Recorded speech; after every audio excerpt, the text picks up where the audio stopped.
Hello, can you hear me, Naresh?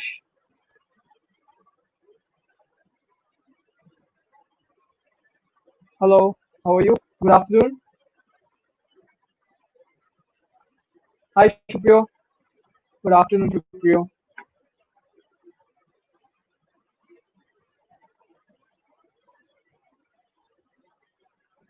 Other people join.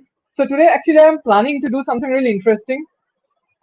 Interesting in the sense that we will start. So there is no mathematics symbol involved, first of all. And hi, Rishabh. And we will start about discussing about discrete probability distributions and how they're related to each other. So this is really not discussed well in the colleges, and this is not really a textbook topic. Okay, but today I will take this opportunity. Hi, Swati. So today I will take this opportunity out to actually form a beautiful connection. Like each like it's a binary connection between two probability distributions, and it's a discrete distribution. Today is the topic of discrete distribution, and then we will slowly move on to the continuous in some other video. So essentially, first, so essentially what we do, we start usually discrete distribution, the example of uniform, discrete uniform, right? So essentially you have balls over there, and you are selecting the balls from a on, say, okay, from an on. So the probability of selection of each ball is equal. So that's sort of there are six balls, say, and the probability of selecting each ball is equal, right? Hi, Ajay. And that's from where it gives rises to the idea of discrete uniform. And you're tossing, no, not really, Prem. So we are tossing coins or die, rolling die, and the probability of each outcome is same. So that's the starting point of discrete uniform, where everything the probability is uniform, rather. Okay. So now the next question, that slowly it's like uniform thing is not really interesting for understanding for like real life process. So we slowly make it much more interesting. So there was it comes a binomial, the Bernoulli distribution. Okay, so you're tossing a coin, and for the tossing a coin, you're getting a heads and a tails, and say the coin is unbiased. So then it's equal probability for head and tails, and if the coin is biased, then there's a more like biasness towards one of them, maybe heads or tails. Okay, so that's where the Bernoulli distribution like takes birth. So it models the success, right? Whether it's a success or a failure in a single trial. Remember that. Bernoulli distribution models whether it's a success or failure in a single trial. And then when we start out like trialing more and more trials, say 15 trials, say you're tossing a coin for 15 times, so rolling a die for 15 times. So rolling a die is not a Bernoulli distribution, first of all, in some cases. So I will go on to that slowly. So say you're tossing a coin and you're doing it for 15 times, okay? So now you ask the question that how many times you will get heads. And that's the starting point of the idea of binomial distribution, okay?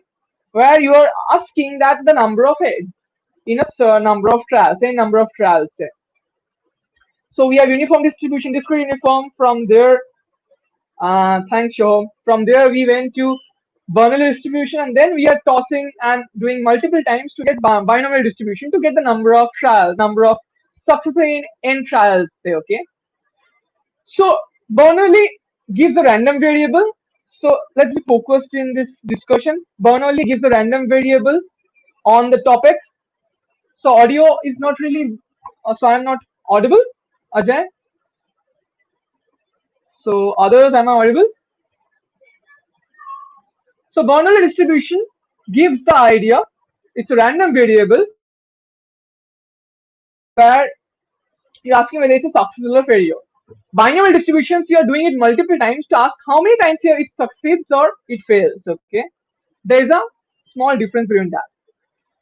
Now, now how we can get from binomial to other discrete distributions? So we have discussed in our classes. It's really interesting. So it goes in this following manner. Say you consider a book, okay, or a book, and say you're considering this book, say, okay, and if you open a page, so there are lots of trials, right? So there are lots of words, right? Lots and lots of words. So now what you do is that, what is the probability that in each of those words there's an error? So suppose it's an above is written over here, so there is a printing error maybe, right? It's important for the printing industry to understand this in a probabilistic manner. So in this book, each of these words is a probability of, like, whether it's wrong, like it's misprinted or not, it's correctly printed or misprinted, okay? So from that perspective, that probability is quite low. And also there are lots of words over here, okay? Lots and lots of words. So what we do, so this is also a binomial problem, right? So you have n number of words, say 100 in each page, and you have a probability, small probability of it being correct, or like it's being correctly printed, okay? So now how do we do this? We obviously model this scenario by binomial n comma p, right? We can easily model this scenario by binomial n comma p, where binomial 100 comma, that's probability, okay? So assuming that the page contains 100 words. Now think about this.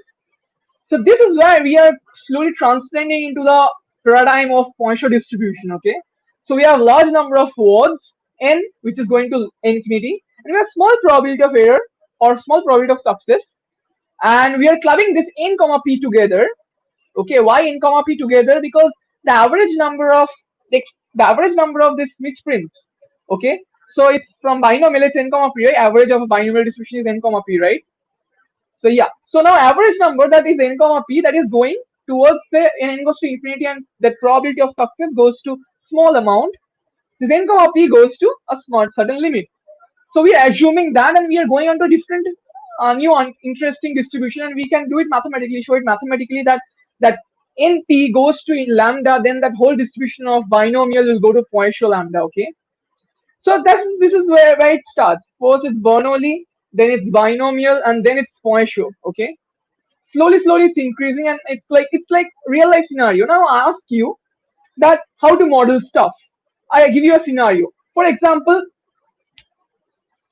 so you're going on a road, and I asked you the number of accidents of a road. So remember carefully what binomial is trying to say. Binomial is trying to say the number of successes or failures maybe in certain number of trials. Now when you transcend into the idea of Poisson from binomial, what we are trying to say? We're trying to say number of times that success has occurred in infinite trials, okay? Remember this. So sort of we are asking that in infinite trials, how many number of times it has occurred, okay? The event has occurred, the success has occurred, the failure has occurred.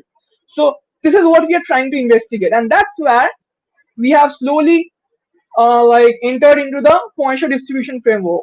Now I will talk about really interesting stuff. This is called Poisson process, okay? It's a certain type of stochastic process. I will not go into what is a stochastic process, but what is a Poisson process. Let's go into that. So think about earthquake, okay? So now suppose I ask you that what is the chance, suppose you take the next 1 day interval, okay? This is 1 day interval, and ask you what is the chance that at this time, till this time point, the number of earthquakes is 1, say, or 2, say. We can ask this. So rather this is not this small time point, but it's about 10 years or say, okay? Usually that's where the like that in the time lies, that lots of, like, a huge amount of time you're seeing for earthquakes. So in that aspect, what we are trying to see is that number of earthquakes in up to a certain number of points. Okay, so that's where Poisson process comes in. So what exactly it tells? Poisson process. Poisson process tells the following fact, that suppose, so it has some assumptions. Okay, so it goes like, so what I'm trying to do now is that I will connect binomial and you connect Poisson, and I will combine this together to give you the idea of Poisson process. Okay, which, like, it will help you a lot in understanding real life scenarios going on. Hi Shomya. Hi Navin. So so let's move ahead. So suppose you have a time length 0, t, and you are seeing that up till this point, how many such events have occurred. As I told, that Poisson counts number of events have occurred, number of the successful or failure, or whatever events you are seeing up till time point. We are seeing how many that has occurred, how many such events have occurred. Hi Anand. So Poisson process actually counts that, but it has some few assumptions. The assumptions go like this. So the idea that in 1 day 2 earthquakes will occur is really small, right? It's really small. So Poisson has an assumption that the probability of one, like more than one events, is quite low. That's quite zero. Okay, in a small interval, it's quite zero, like quite close to zero. So you can assume that probability in a small interval, the probability of more than one event in a small interval is quite zero. In a 0 comma t interval, remember it. Okay, another assumption is that the idea of this, so probability and earth will occur in this region and the probability of earth will occur in this region are independent. Okay, they are not related to each other. Okay, this is one of the assumptions. Another assumption, can you tell me what? It tells that the probability in a certain amount of interval, the probability of occurrence of one earthquake in high Arush in certain amount of interval is proportional to that interval length. So more is the length interval, the probability of occurrence of one earthquake in this interval is proportional to the length. Okay, that's what these are the basic three assumptions of the Poisson process. Okay, what are the three assumptions? First is that in a time length interval, probability of occurrence of more than one event in the small time length is very low. More than one event. The probability of occurrence of any two events in these two independent disjoint timetables are independent. Okay, the events are independent. And what we are trying to say is that the third one is that the probability of occurrence of an event in this time interval is proportional to the time interval. Okay, length of the time interval. For example, it's of length 1 minute, it will be proportional to 1 minute. If it's of length 10 seconds, it will be proportional to 10 seconds. So these are three assumptions of Poisson process, the process we are talking about, the earthquake process, like like I'm trying to say, convey to you.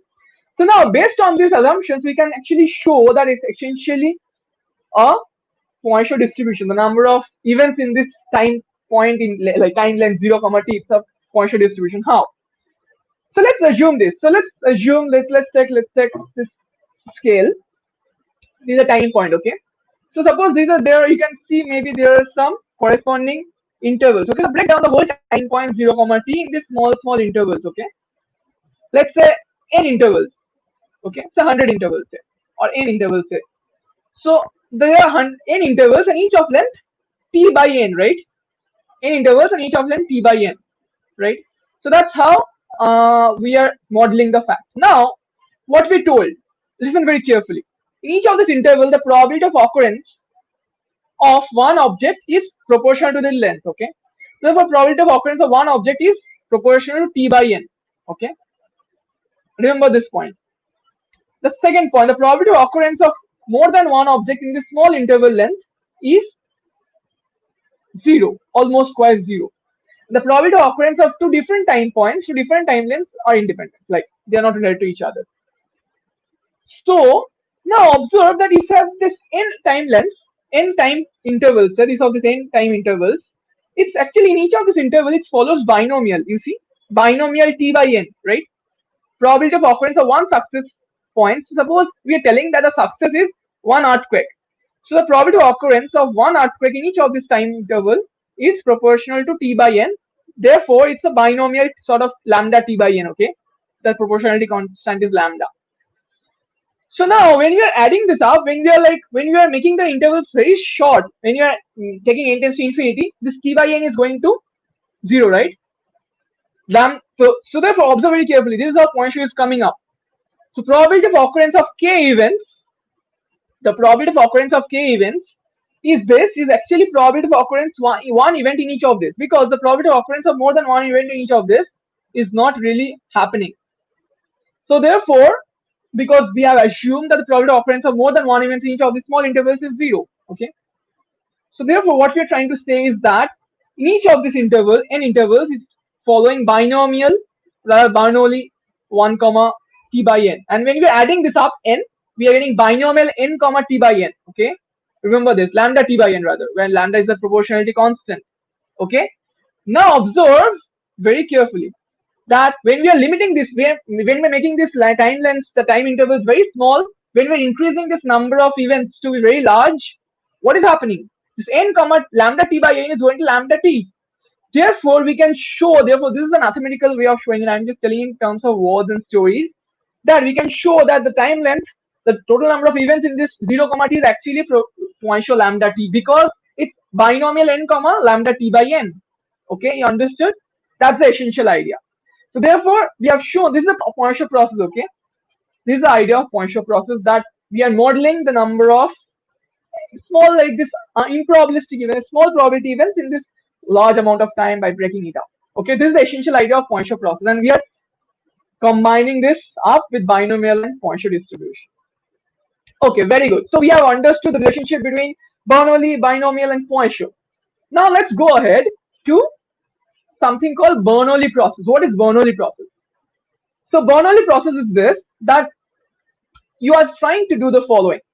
You're trying to toss a coin infinitely many times. Okay, it's a Bernoulli toss each coin infinitely many times. You're tossing it. It's a process. Okay, you're not stopping it. So when you are considering this Bernoulli process, it's tossing once, tossing twice, tossing thrice, and it's continuing. Okay, so there are new random variables coming. That is called geometric random variable. So what we are asking there? We are asking that what is the probability? So what is the time length after which it will, like, we will get the first success? Okay, that's where the geometric random variable is coming. We are asking for the time point of the first success, number of tries required for the first success. Okay, when we are considering this Bernoulli process, so that's where the geometric random variable is coming in. Okay, so we have connected the Bernoulli like and the geometric. Very good. So what's next? Now it's natural to ask. So I remember one ISI question from one of the years, which is asking that. It's one of my favorite questions, by the way, because it like helps me to transcend back to my childhood. So it was asking that you have four. So you remember those Cheetos you bought, and you got those stickers or maybe some small gifts. So there are lots of such varied gifts, right? So the probability of each of those gifts is 1/4. Now I'm asking that you have a preferred gift of yours. So what is the probability you will get those preferred gifts? Okay.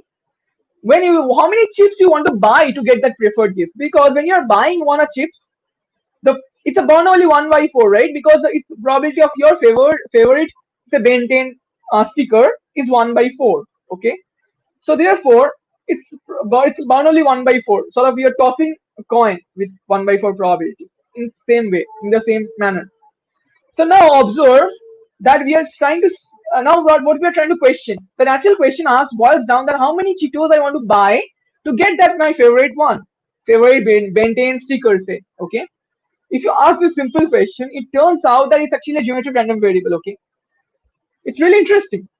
And now what we can go ahead with this. Now you have two favorite stickers, say one Ben 10 and one say something like, I don't know, Oswald. And now you're asking that how many tries I need to do to get at both of them. Okay, so that's twice the success, right? Two success you're seeing. Okay, or rather, how many tries I need to do to get two of those Ben 10, because one from mine and one from my brother. Okay, or sisters there. So this sort of questions give rise to a negative binomial distribution. It's sum of geometric random variables, and from there, so we got from Bernoulli to binomial to Poisson, and from there to Poisson to we took a different detour, and we got from Bernoulli to geometric and geometric to negative binomial. Okay, very good. So now there's last left hypergeometric. What is hypergeometric, guys? It's simple. It's a dependent version of Bernoulli binomial random variable. Okay, so remember very carefully, in binomial you are doing each of the tracks independent. Okay, now in hypergeometric what we are kind of doing? In hypergeometric what we are doing is that we are picking up those objects and we are not leaving, so we are not replacing it back. Okay, for example, we have n objects are there and we are picking one ball up.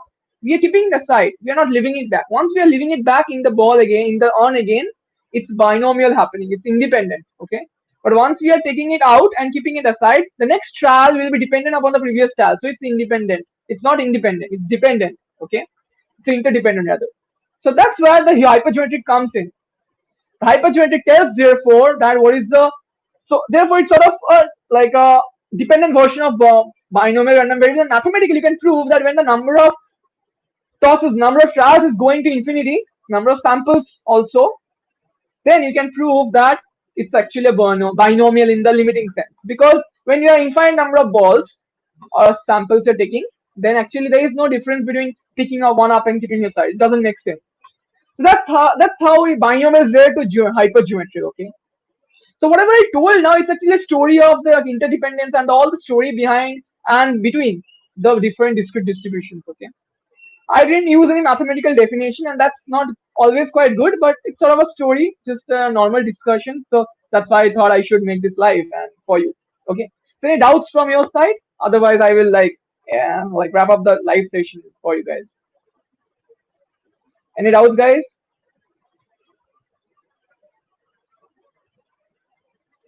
Okay. So there doesn't seem to be any doubts from your side. Okay. Thank you for attending the live session, and see you. Bye bye. See you next time.